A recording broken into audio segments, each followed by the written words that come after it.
Lur, selamat datang di Ngidul Ngalebum film jadul. Ya apa kabar lur, sehat-sehat kabeh sekeluarga yo. Balik mana mbak aku Icang yang mending miskin tapi bahagia daripada kelihatan kaya tapi cuma di sosial media. Ya. Sesuai beberapa requestan dari kalian, kali ini kita akan mengidul film tentang perjudian berjudul Mississippi Green tahun 2015. Perjalanan perjudiannya ini orang ciami banget sih lur, pokoknya tonton sampai selesai ya. Mississippi Green bercerita tentang seorang pria yang selalu mendapatkan kesialan di berbagai sisi kehidupannya, termasuk saat berjudi. Sampai akhirnya dia bertemu dengan pemeran Deadpool yang akan merubah hidupnya. Paham lah ya, kalau yang main Ryan Reynolds pasti cerewet ya kan. Oke, langsung kita gaskan pantun aja. Golek minyak kok cek angeli, monggo sekejaaken le.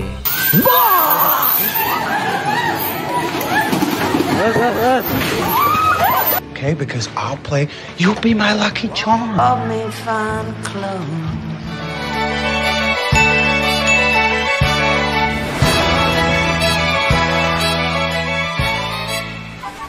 Jerry adalah seorang agen perumahan dan juga penjudi. Meskipun telah dikaruniai seorang putri bernama Wendy, sayangnya Jerry sudah bercerai dengan istrinya yaitu Dorothy, dan Wendy tinggal bersama mantan istrinya. Malam itu Jerry mencoba mengadu nasib dengan bermain poker di sebuah kasino. Di sana dia bertemu turis domestik bernama Curtis yang juga ikut berjudi, dan Curtis nraktir Gary minuman biar suasana semakin cair. Setelah perjudian selesai, Jerry yang pergi ke suatu bar nggak sengaja ketemu lagi sama Curtis, dan sekarang gantian Jerry yang nraktir minuman. Mereka pun asik kobam ngobrol ngalor ngidul sampai main tebak-tebakan koin. Mana tebakannya Curtis ini bener semua lagi ya kan, udah menang main poker. Sekarang nebak koin ngasal juga bener lur. Sepertinya dia adalah pria yang dipenuhi oleh keberuntungan batin Gary. Dan inilah Mississippi Green. Tails, where did you come from? Yeah! Oh, that's beautiful. Jerry yang mabok dan gak sadar terbangun di sofa kamar hotel Curtis dan temannya Dennis. Meskipun mereka baru kenal, tapi Curtis menunjukkan jika dirinya bisa dipercaya dengan menyuruh Jerry mengecek isi dompetnya, yang alhamdulillahnya masih lengkap, padahal bisa aja Curtis nyolong pas Jerry gak sadar ya kan. Setelah itu Jerry pun pulang ke rumahnya siap-siap pergi kerja, dan ternyata sebagai agen perumahan keberuntungan Jerry tidak begitu bagus. Dia terlihat sangat lesu ketika mengantar calon pembeli ke rumah yang dijualnya. Tapi ketika Curtis mengajak taruhan balapan anjing, wah langsung kembali bergairah. Tapi sayangnya anjing pilihan Gary kalah, sedangkan pilihan Curtis lagi-lagi menang. Meskipun begitu, Curtis tetap setia kawan dan menraktir Gary minuman. Curtis pun menceritakan tentang temannya yang rugi besar di dunia perjudian gara-gara selalu bertaruh padahal udah kalah terus. Maksudnya di sini Curtis ngingetin Jerry kalau dia harus tahu kapan waktunya untuk rehat judi dulu lur. Jadi kalau rasanya keberuntungannya sudah habis, main judinya entar-entaran lagi aja gitu lur. Setelah ngobrol-ngobrol dan Curtis pamit pergi, apesnya Jerry ditusuk sama Kang Palak yang maksa minta duit padahal dia nggak punya. Udah gagal taruhan, penjualan rumah nggak bagus, kena tikam lagi. Jer sabar ya Jer. I don't have any. Alhamdulillahnya Jerry masih sehat walafiat karena luka tusukan gak dalam. Tapi kesialannya belum berhenti lur. Keesokan paginya Jerry bertemu dengan Sam yang minta utangnya dikembalikan, atau Sam akan mengutus seseorang untuk membuat perhitungan. Ini mau bayar pakai uang apa ya kan? Mumet-mumet kobam di bar, dan akhirnya dia telepon Curtis. Lah kok pas banget Curtis yang baru ngajak minum-minum ketemu Jerry di bar biasanya. Jerry pun yakin kebetulan itu adalah sebuah pertanda bahwa dia akan selalu beruntung saat berada di dekatnya Curtis, dan akan mendapatkan kesialan jika menjauh dari Curtis. No. Jerry, calling you on the telephone is a sign. I'm telling you. A wood for two wood. Lalu Jerry berniat mengikuti permainan judi kelas tinggi yang dimiliki temannya Curtis bernama Tony di New Orleans dengan taruhan sebesar $25.000 atau setara kurang lebih 360 juta rupiah. Jerry pun punya ide untuk mengumpulkan uang terlebih dahulu dengan terus bermain judi di kota-kota selama perjalanan ke New Orleans. Tapi sebelum itu Jerry mau pinjam uang ke Curtis sebanyak $5.000 buat bayar utangnya. Dan Jerry berjanji akan mengembalikan uangnya karena dia pasti akan menang di judi jika ada Curtis di sisinya. Setelah dipikir-pikir, Curtis pun setuju dan hanya meminjamkan $2.000 plus mobilnya Jerry akan dipakai sebagai jaminan. Okay, but we'll hit up all the action. Okay, because I'll play You'll Be My Lucky Charm. I'll stake you $2,000. Car my cash. Oh baby. Pagi harinya mereka pun langsung OTW menuju kota pertama yaitu St. Louis. Lalu saat isi bensin Pertamini, Jerry dapat pesan suara dari rekan kantornya karena ada uang kantor hilang kira-kira $200. Of course, Jerry lah yang mencolong uang tersebut. Uang kantor dibuat main judi dong. Sesampainya di St. Louis, mereka berdua pergi ke tempat mbak-mbak malam yaitu Simon dan Vanessa. Di sana Gary dan Curtis meminjam baju mahal untuk main poker di dalam pesiar mewah. Ternyata hanya Jerry yang bermain malam itu, dan sepertinya Curtis benar-benar membawa keberuntungan karena Jerry mampu bermain dengan lihai dan memenangkan banyak taruhan. Yo, bingo.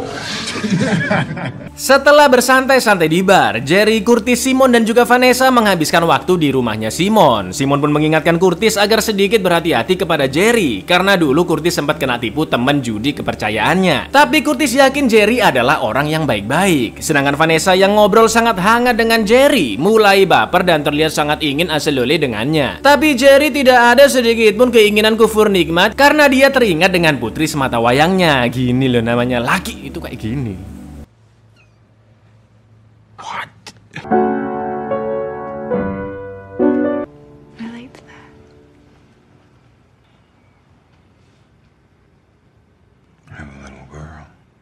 Cute. Keesokan paginya, Jerry dan Curtis melanjutkan tur ke kota selanjutnya yaitu Memphis. Di perjalanan Curtis sempat heran ke Jerry kenapa semalam dia nggak aselole dengan Vanessa. Curtis pun menebak itu karena Jerry masih mau rujuk dengan mantan istrinya. Dan uang-uang judinya nanti bukan hanya untuk bayar utang tapi juga agar mantan istrinya mau rujuk dengan Jerry. Sesampainya di kota Memphis, sayangnya keberuntungan Curtis lagi nggak ngalir dan alhasil Jerry pun kalah di sana. Tapi Jerry berbohong ke Curtis jika dia menang dan berhasil mendapatkan $7.000. Selain itu, Jerry juga meminta Curtis agar perjalanan dibelokkan sebentar ke kota Little Rock untuk bertemu dengan mantan istrinya Dorothy. Sudah jelas Jerry ada maksud terselubung ya kan? Sesampainya di sana, Jerry langsung pergi ke rumah Dorothy dan beralasan, oh ini kebetulan aja lewat Little Rock sekalian mampir katanya. Lalu saat mereka ngobrol sambil minum teh, Jerry melihat foto-foto di sana yang ternyata Dorothy sudah menikah lagi dengan pria bernama Gary. Jerry, namanya kenapa mirip-mirip? Jerry pun bertanya ke Dorothy kenapa foto dirinya yang bersama Wendy telah dipotong. Lalu Dorothy menjawab, ente ada angin apa ngomong kayak gitu? Dari dulu perhatian aja juga enggak ke anakmu. Bahkan telepon ngomong hai aja nggak pernah. Kan jelek, menusuk ke hati, telak banget jawabannya ya kan. Setelah itu Jerry pun izin ke toilet sebentar. Dan ternyata datang ke rumah istrinya hanyalah akal-akalannya Jerry saja. Bukannya pergi ke toilet malah diem-diem ngambil uang simpenannya Dorothy. Lalu yang terjadi, Leave it. setelah kejadian itu, Jerry bilang ke Curtis jika Dorothy tidak mau menerimanya lagi. Emang busuk Anda, tidak jadi laki Anda. Lalu mereka pun lanjut perjalanan ke kasino di kota Tunica dan akan menginap di hotelnya. Tapi kartu VIP Curtis ternyata sudah kadaluarsa dan nggak bisa dapat kamar gratis. Curtis pun merayu-rayu minta diskon ke mbak resepsionisnya dan untungnya dikasih potongan 10%. Tapi tiba-tiba Jerry marah-marah karena kartu VIP-nya nggak bisa dan ngotot minta satu kamar gratis malam itu. Curtis yang merasa malu dan curiga dengan sikapnya Jerry akhirnya menyadari kebohongannya bahwa dia telah kalah judi di Memphis dan kehabisan uangnya. Curtis juga sadar Jerry datang ke rumah mantan istrinya bukan untuk niat rujuk, melainkan pinjam uang. Curtis yang sangat kecewa pun memberikan pelajaran ke Jerry dengan cara ngisengin geng mas-mas yang lagi pipis biar Jerry dikebukin. Mampus. What were we doing in Little Rock? Where's the money? What money? Lost in Memphis. Dude, what the fuck? Get off me, bro.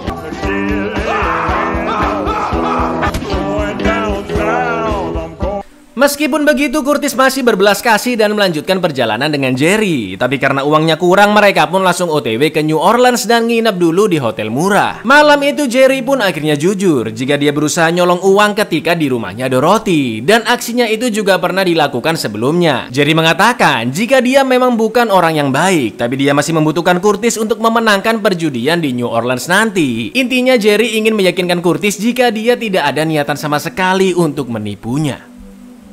Sesampainya di New Orleans, sesuai perjanjian, Jerry pun menjual mobilnya dan hasilnya diberikan ke Curtis. Lalu mereka pergi ke judi pacuan kuda dan Jerry ngotot milih kuda nomor 3. Padahal Curtis lebih yakin kuda nomor 1 yang akan menang. Dan nah bener kan, kuda nomor 1 yang menang. Curtis pun langsung mengakhiri tur judi mereka dan memberikan $100 ke Jerry untuk ongkos pulang. Meskipun Jerry masih ngotot taruhan $40, tapi Curtis sudah tidak mau melanjutkan. Dan Jerry pun akhirnya pulang dengan sangat kecewa. Setelah itu, ternyata Curtis diam-diam sudah bertaruh pada kuda nomor 1 dan berhasil memenangkan $5.000. 40 to 1. We bet that. We're back. So we're right.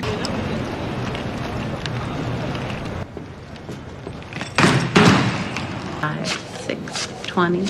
Congratulations.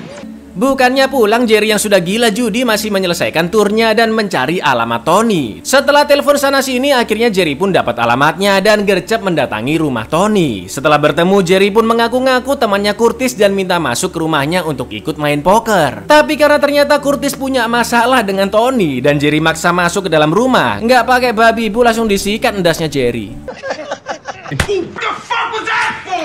Di lain tempat, Curtis menemui ibunya Cherry yang berprofesi sebagai pemusik di sebuah bar. Curtis pun mengucapkan selamat ulang tahun kepadanya meskipun sudah telat beberapa hari. Setelah ngobrol-ngobrol, ibunya kembali ke panggung dan mempersembahkan lagu untuk anaknya. Berbeda dengan Jerry yang begitu amoral dan berandal, Curtis pergi dari bar dengan menitipkan amplop uang untuk ibunya tercinta dan hanya mengambil $100 untuk dirinya sendiri.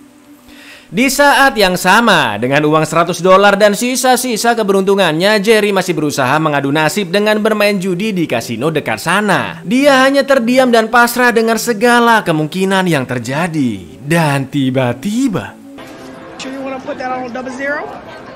Change to 100? Good luck, sir. Bought me fine clothes. 00.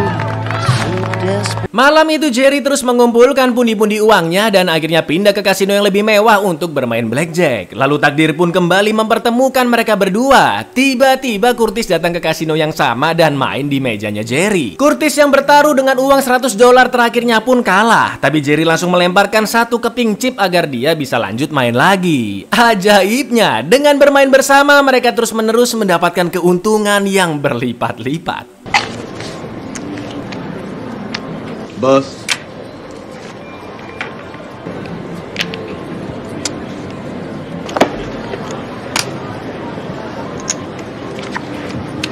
To Woodford.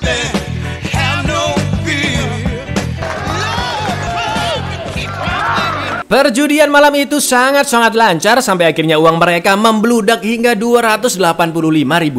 Setelah itu Jerry pun merenung sejenak dan mengajak Curtis mempertaruhkan seluruh uang mereka. Dapat 2 kali lipat atau hilang sekalian semuanya. Meskipun awalnya Curtis ragu, tapi Jerry meyakinkannya bahwa mereka pasti akan menang. Saking besarnya taruhan tersebut lur, mas-mas security sampai nanya ke bos kasinonya dulu coba. Lalu Jerry pun melempar dadu penentu takdir mereka berdua. Dan Let's bet it all. Double or nothing. Hey, we made it. I'm not afraid. We can't lose. No, we can't lose. 285,000. We can't lose.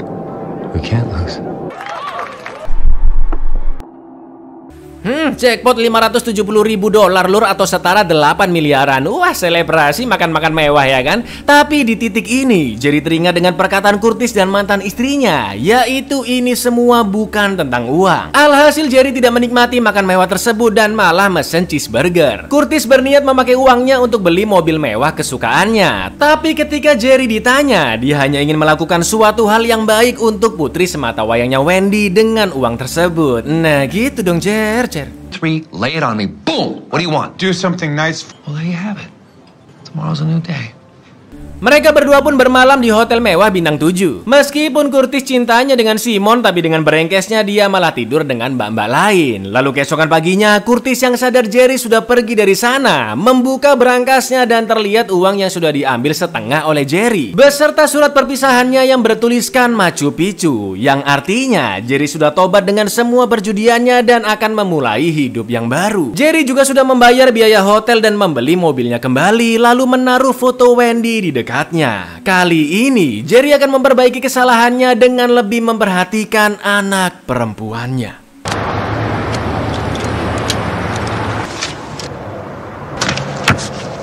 abuyar. Gregetan asli lihat si Jerry lur, udah gila judi, sial terus, nggak merhatiin anaknya, ngutang terus sama mantan istrinya pula. Sempat-sempatnya nyolong di rumah mantan istri dong, astaga.